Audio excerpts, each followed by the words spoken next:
I would like to talk today about data validation for feature pipelines specifically. And I want to show you at what point you can use data validation in your feature engineering pipelines. I'll show that with the example of Great Expectations and how you can do that with Hopsworks, so with a feature store. But I will also quickly explain the difference between different data validation libraries that are available today for the Python community. So let's have a look first at some examples of ML systems and how they often look like today, or ML pipelines, let's say. So let's say you have some data warehouse with some transactional data and you want to train two models, a fraud classification system for those transactions, and maybe a user categorization system, right? So what you would do is you would write your feature pipelines or your feature engineering logic. Since this is a Python conference, I would say you would write it using pandas transformations. And then you would take this pipeline, you would generate your training data set and train a model. And then once you have trained the model, you go and take the same pipeline and deploy it somewhere for production to compute those features on a rolling basis, for example, nightly, weekly, and so on. And then serve those features somehow to the online serving if it's an online model. So if you get immediate responses, or if you're using a batch style approach, you would save those features somewhere, pass them to the batch serving where the whole data gets run through the model, and then you write out the batch inference output, for example, again into your data warehouse. As you can see, this creates this kind of spaghetti style pipeline architecture where you have, first of all, a lot of duplication, and that's basically the first challenge. You will duplicate all the pipelines for each model, even though maybe the features overlap to a large extent, right? So for example, in these two cases, the features, transaction amount last week, last month, are most likely going to show up in both of these models, right? So you're duplicating your logic essentially. And then you are furthermore duplicating the logic by having those pipelines split for training data set generation and for the production part. And that creates a bunch of problems. For example, are these pipelines consistent? What happens if bad data has been loaded into your data warehouse, and so on? So how can we avoid that? And naturally, data validation comes to mind. And a lot of people, when we talk to them, what we see them doing is basically they add data validation to each of these pipelines, right? That makes sense to some extent. And for example, when you generate a training data set, afterwards you run it through some data validation logic, make sure there's no null values, make sure that your features are within a certain range, for example. However, again, since you have this spaghetti setup already, you're duplicating also the validation logic, right? So the question is, how can we avoid that? And so we think that's actually the wrong point to do the data validation itself. And there's a second problem with that approach, is that you have generated your training data, or you have loaded your features or computed all your features, and then you do data validation. But what happens if you actually notice at that point that the data quality isn't there, right? So you have to go back to the source and rerun everything from scratch, trying to debug and find the problem in the data. And basically, at that point, it's already too late, and your model in production most likely will be broken, or at least delayed, right? So that's often what we call the garbage in, garbage out problem. Like at this point, if you feed any bad data to the model, you will get back bad predictions as well. So we think that's the wrong approach, and that's where the feature store comes into place. And essentially, a feature store is meant to be a central repository for all your feature data, where you write data into it once, and then you can consume it from multiple models, the same feature. So basically, it becomes the centralized unit that helps you deduplicate your feature engineering pipelines. For example, you might have different sources. So you might have your data warehouse, for which you set up a pipeline, for example, to compute all those transactional features, and then you write them into a feature group. Or you, for example, have a Kafka stream of data of real-time transactions, for example, and you have a Spark streaming application which writes into the feature store. And to explain a bit the abstractions in the feature store, a feature group is then basically a grouping of features which have been engineered together in a pipeline. And the way we see it, feature groups are the API of the feature store to write data into it. And then to get the data out of it, you basically want to be able to select, depending on the model you want to train, you want to be able to select different features from different feature groups. And that's the feature view. It doesn't duplicate any of the data. It's simply a mapping from feature groups to a model. And it allows you to add additional transformations which are model specific. So for example, let's say I have these transactional features in one of my feature groups, and I want to train a model, one for the US and one for Europe, or for customers in Europe, one for customers in the US. What happens in that case is that the statistics over those features might be completely different, right? Because US customers behave differently to European customers, which means that the normalization is model specific, right? And this is where feature view can help you as well. It stores the statistics over your slice of data that you train on. And then later on, when you do batch inference or online inference, we can apply the same normalization using the same statistics, and therefore being consistent between training data set generation and production, right? Where you pull the new features from the feature store and apply the same transformations again. And then our picture looks much simpler. And this is also where data validation comes back into play, because now, since we have a single feature pipeline per feature group now, we can validate this those features in that feature group once, and then we can actually make a decision about what do we want to do with that data if the data validation fails, right? So we can decide, do we still want to write the data into the feature store? Means it becomes available to all the models that are using that feature.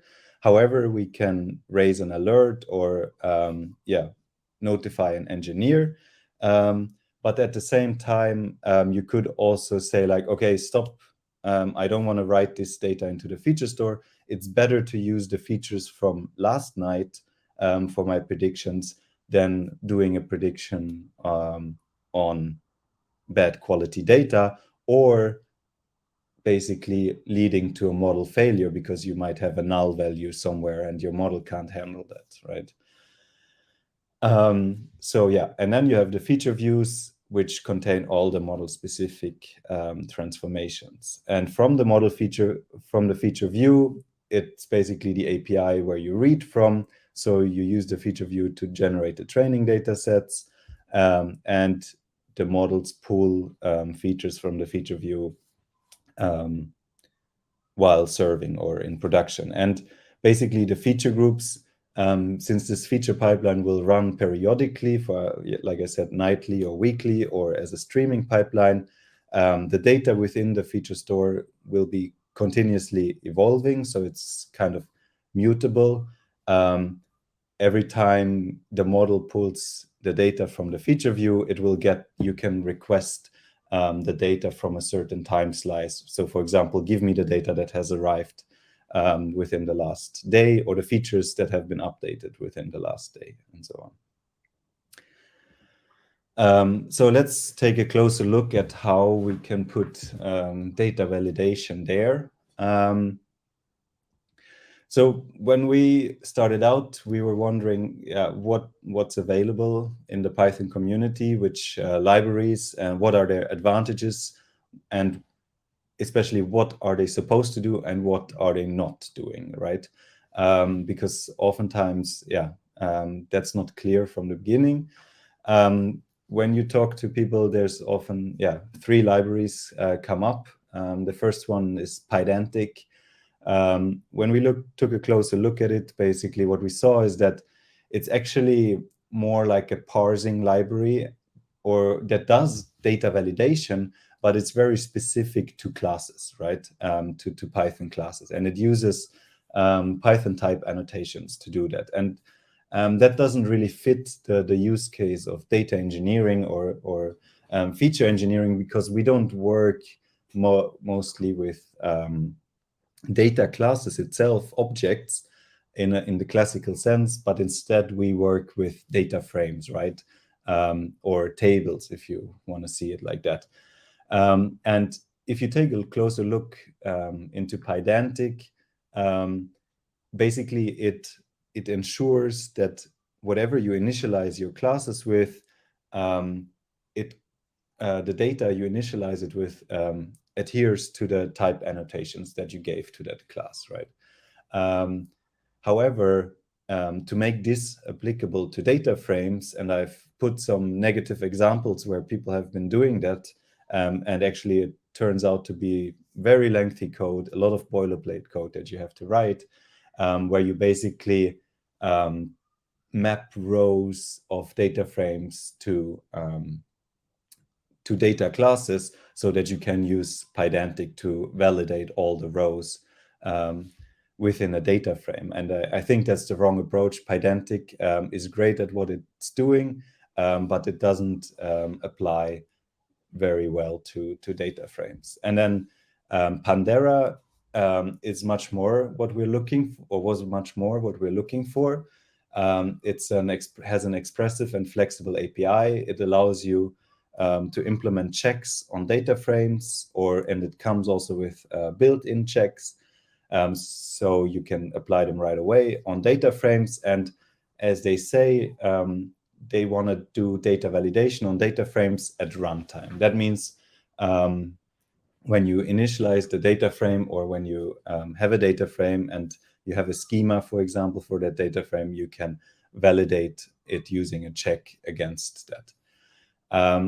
Why we didn't go with Pandera in the end, or why it didn't fulfill all the requirements we had, was that basically it throws runtime exceptions, but it doesn't give you a very detailed report on why it failed. So you would have to handle those exceptions in your feature engineering pipelines very well, which, if you want to have a production pipeline that runs continuously, can become quickly quite cumbersome. And also, when we were looking at it like a year ago, there was no PySpark support yet, but I saw actually this week, when I was preparing this presentation, that they have added support for PySpark now, so you can even scale out those validation checks on Spark data frames.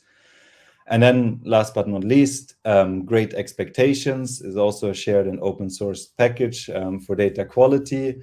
And what we found great on this one is, so it does the data testing or data validation, but it also does documentation and profiling. And what does that mean?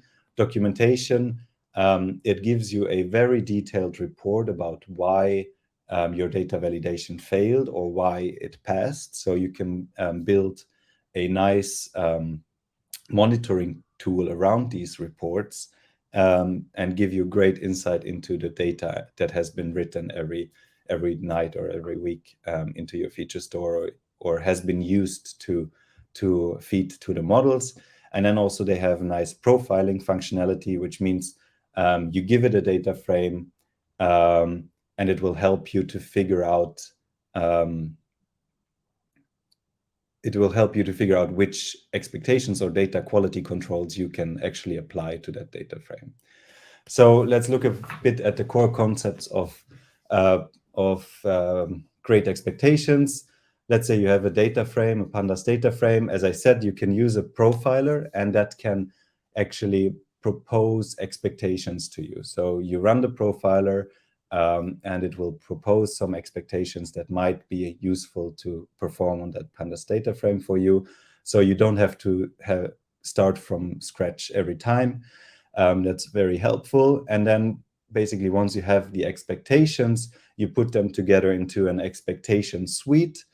And once you evaluate the expectation suite against the data frame, you get back these validation results for every expectation and a validation report for the entire expectation suite.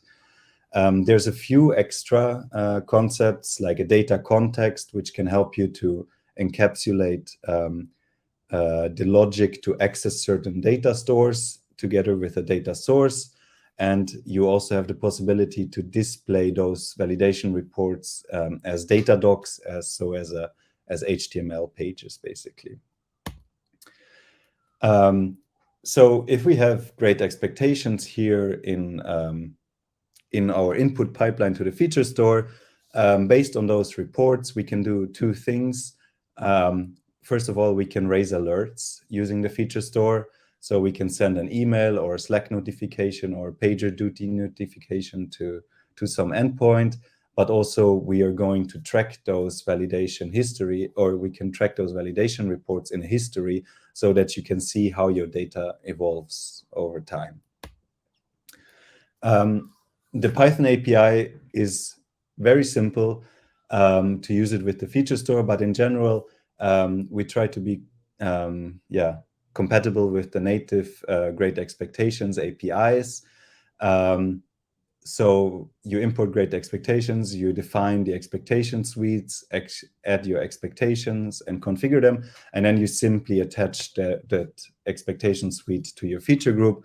And then every time you insert data into your feature group, and this might be running in a pipeline, the data will be validated before it's being written to Hopsworks. So, and then it will either fail and give you back the report so that you can decide what to do afterwards, or you can decide if you want to write it anyway and, for example, send a report. And I'll show that in a second in a quick demo. And then in your feature store or in your feature group, you will see this nice data validation history. So you can see how much percent of your expectation suite passed. You can see some expectations might fail due to exceptions if they encounter unknown values. But for example, also numeric. Hello, Meister. Sorry, I just want to remind you that we are going to have 5 minutes for question and answer. Yeah. So you have 5 minutes left now for the presentation. Yeah, thank you. I'll try to stick to it.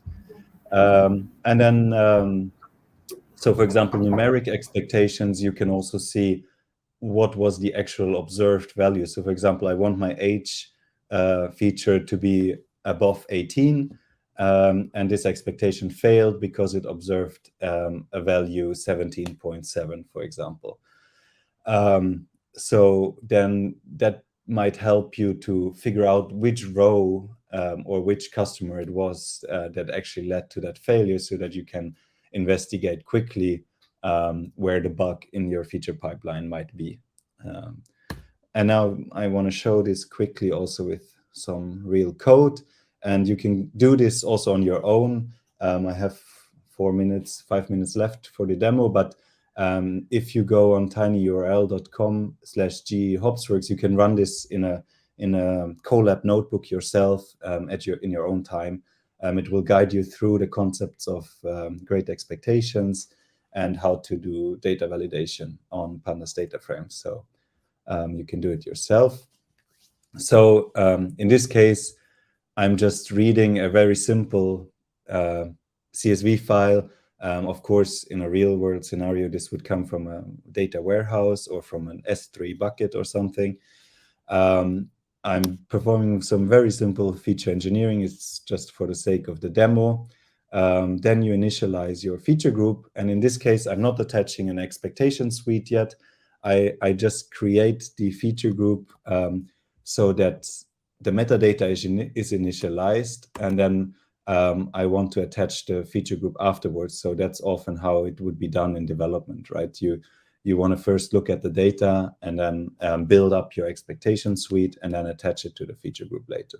So here, from this point onwards, it's pure great expectation code. So I'm importing the library. I'm wrapping my data frame to get GE pandas data frame, basically. And then I can evaluate expectations against that and see how they perform on that data frame. So in this case, I'm checking column values to be increasing for a date time column. And as you can see, it basically, if I look at the success, it failed. And it also gives you a partial list of why it failed. So if you would look closer at this, you would see that they are not sorted properly, basically. You can also, after I've evaluated this expectation, I can quickly create an expectation suite from that. Or I can, create an expectation suite for that.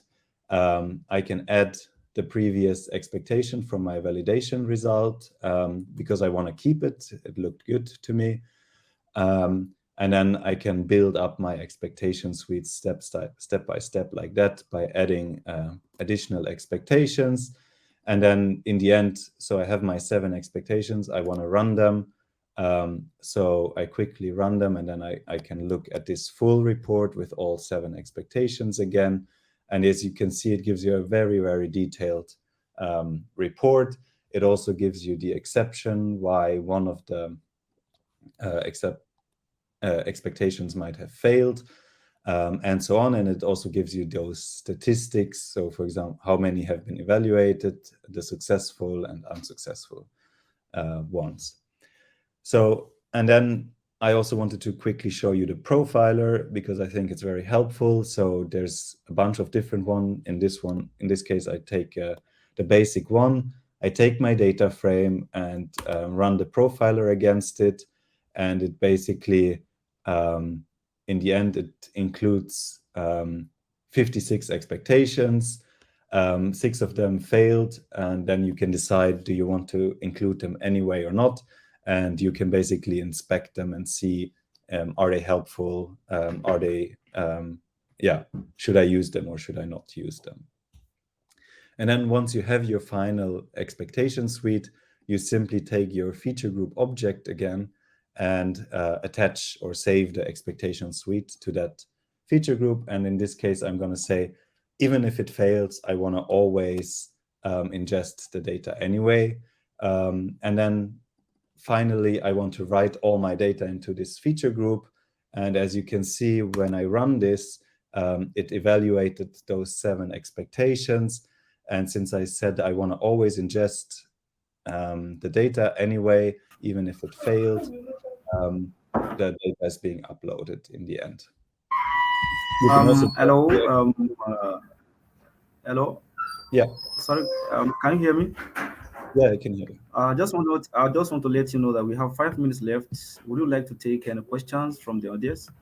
We have a question here by Francisco Lucantoni. I'm going to show it now. He asked that, will the pipeline break if some expectation fails or you run it anyway and fix the issue later? Thank you. So basically, to answer this question, so that's exactly what I explained just now. You can have these 2 modes if you want to fail the pipeline or you want to write the data anyway. So you can fail the pipeline and then you can take your report, for example, and then figure out which rows were the ones that led to the failure. And then you might write all the other rows and write the failing rows into some kind of staging area so that you can have a look later, or you can completely reject the data and not ingest it at all. So in this case, since I have configured in always mode, the data was ingested anyway. But for example, I could also configure an alert saying, on data ingestion failure, I want to send a message to a Slack and say this is critical, so that then every time some of my expectations fail, this will be uploaded, will send or trigger a message to Slack. And I can also go in here afterwards and look at why these expectations failed. And that is where Great Expectations is really good at generating these reports that we can build these UIs around, right? So I can actually go in and see, okay, which was the value on which it failed, so I can quickly figure out where the problem is laying. And yeah, you can at any time, you can basically go in and also drop the expectation suite, change the ingestion policy, for example, make it strict so that the data gets rejected when it fails. And you can also configure the expectation suite actually from the UI. So you can also, if you don't want to do it in Python, you can always do it here as well, using these expectation configurations. Thank you very much. We have another question from Yeah. Al-Ghifari. Ghifari asks that, how is the memory consumption? So the memory consumption, as far as I know, this is, since the data validation itself, we are not performing it, or it's all within Great Expectations. So, and as far as I know, they of course try to do the data validation in as few passes over the data as possible, and also trying to use column-wise operations as much as possible. So I have no precise answer to that, but I would refer you to the Great Expectations community to look into that. I guess there are expectations. It depends on what kind of expectations you want to run, right? There's expectations that work on a row level. Those are probably just map functions, and there are expectations which require aggregation of the whole data frame, which are probably a bit more memory intensive.